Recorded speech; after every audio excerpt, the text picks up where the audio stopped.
I wanted to do this response video in response to the question that I asked parents about how you talk to your kids about drugs. How do you explain it? What are you saying to them? I did have a brother who unfortunately is no longer with us, but he was addicted to drugs.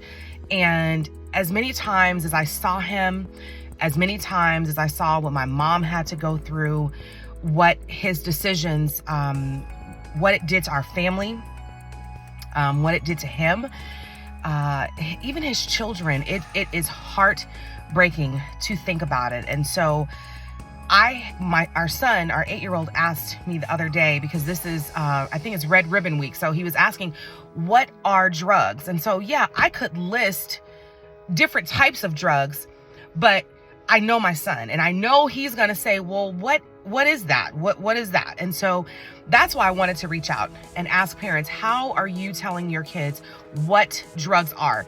Not just like how they affect you, but what are they? You know, maybe, I don't know. And that's why I wanted to ask that question.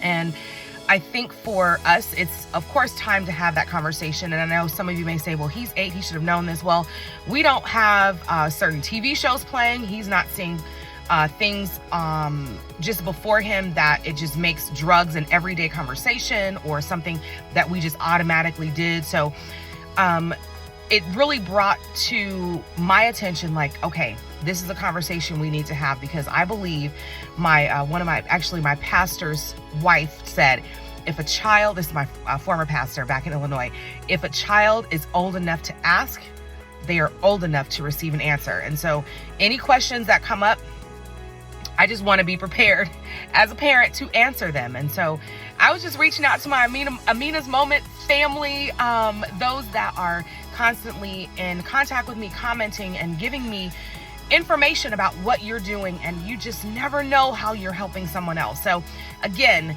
in reference to drugs, I believe that everyone has probably known of someone, even if it wasn't someone personally, that has been affected by drugs. And I just want to encourage you to keep that communication wheel going with your child.